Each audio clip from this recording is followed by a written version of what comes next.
আসসালামু আলাইকুম রহমতুল্লাহ। ষষ্ঠ শ্রেণীর প্রিয় শিক্ষার্থীরা কেমন আছো? সবাই আশা করি অনেক ভালো আছো। তোমাদের নতুন বই 2025-এর তথ্য ও যোগাযোগ প্রযুক্তি, তো প্রথম অধ্যায়ে আমরা রয়েছি। তো প্রথম অধ্যায় থেকে তোমাদের হচ্ছে তথ্য ও যোগাযোগ প্রযুক্তি পরিচিতি যে অধ্যায়টা দেওয়া আছে, এই অধ্যায় থেকে 16 নম্বর পৃষ্ঠায় রয়েছি। তো 16 নম্বর পৃষ্ঠায় কিছু নমুনা প্রশ্ন দেওয়া আছে, বিশেষ করে এমসিকিউ আকারে। ঠিক আছে, তো এই প্রশ্নগুলোর উত্তরগুলো হচ্ছে আমরা দেখব। তো সবাই খেয়াল করো, 16 নম্বর পৃষ্ঠায় তোমাদের যে এমসিকিউ বা হচ্ছে বহু নির্বাচনী প্রশ্নগুলো দেওয়া আছে। এক নম্বরটা কি বলছে আমরা একটু দেখি। তো এখানে আমাদেরকে বলছে যে আমরা একটু বড় করে দিচ্ছি যে আচ্ছা, এক নাম্বারটা, কোন আবিষ্কারের ফলে তথ্য বিনিময় একটি নতুন জগতে পা দিয়েছিল? ঠিক আছে, মানে কোনটা আবিষ্কারের ফলে কি হয়েছিল, একটা নতুন জগতে পা দিয়েছিল শুরুর দিকে, এটা কোনটা হবে? ল্যান্ড ফোন, তাই না? খ নাম্বারটা। এই যে কম্পিউটার মোবাইল এগুলো তো অনেক এই যে মোবাইল ফোন অপটিক্যাল ভাবে এগুলো তো পরে আসছে। তো ল্যান্ডফোন যখন আবিষ্কার হয় তখন কিন্তু একটা তথ্য বিনিময়, ঠিক আছে, একটা নতুন জগতে পা দিয়েছিল আর কি। আচ্ছা, দুই নম্বরটা দেখো, কোনটির কারণে পৃথিবীর বৈশ্বিক গ্রামে পরিণত হয়েছে? পৃথিবী, যেহেতু পৃথিবী বলছে তার মানে এটা কি হবে? অবশ্যই ইন্টারনেট হবে, কারণ এক পৃথিবী এক গ্রাম থেকে আরেক গ্রামে যোগাযোগ করা যায়। এটা খ নাম্বারটা, এটা ইন্টারনেট। আচ্ছা, এটিএম কার্ডের ব্যবহার ক্ষেত্রে কোনটি? আমরা অনেক সময় এটিএম কার্ড ব্যবহার করি, তো এটা আসলে কোনটি ব্যবহার করা হয়? এটা অবশ্যই ব্যাংকিং হবে, ক নাম্বারটা। আচ্ছা, এরপর দেখো আমাদের 4 নাম্বারটা, যে যোগাযোগ সহজ করার জন্য ব্যবহার করা হচ্ছে, মানে যোগাযোগ সহজ করার জন্য কি ব্যবহার করা হচ্ছে? ডিজিটাল ক্যামেরা, সিসিটিভি, এগুলো তো অবশ্যই না। অনলাইনের সংবাদ মাধ্যম, এটাও না।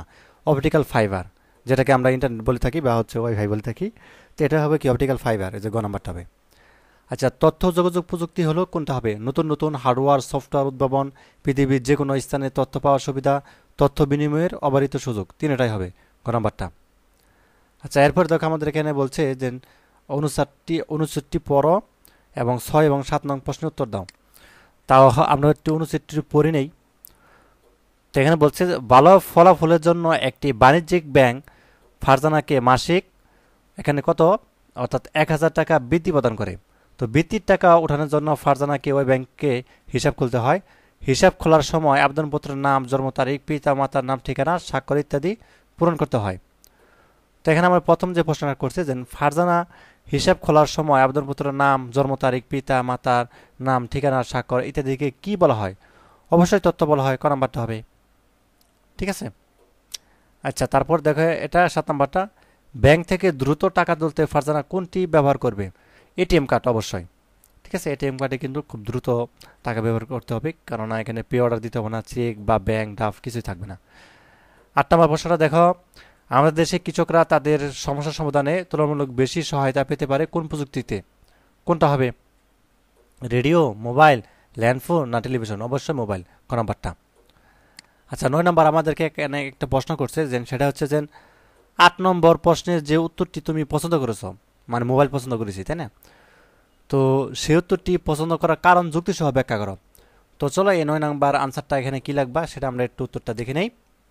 তো তুমি লাগবা যে উত্তরটা, যে এটা ঠিক যে রেডিও টেলিভিশন কৃষকদের সমস্যা নিয়ে অনুষ্ঠান করে, কিন্তু সেটা সীমিত এবং নিয়মিত নয়। তাৎক্ষণিক কোনো সমস্যার সমাধান এসব প্রযুক্তি দিতে পারে না। আর মোবাইল ফোনের মাধ্যমে একজন কৃষক অন্য যে কোনো স্থান থেকে প্রয়োজনীয় কৃষি তথ্য সেবা পেয়ে কৃষিক্ষেত্রে তার সমস্যার সমাধান করতে পারে। তাই 8 নং প্রশ্নের ক্ষেত্রে মোবাইলই সঠিক উত্তর হওয়া যুক্তিযুক্ত।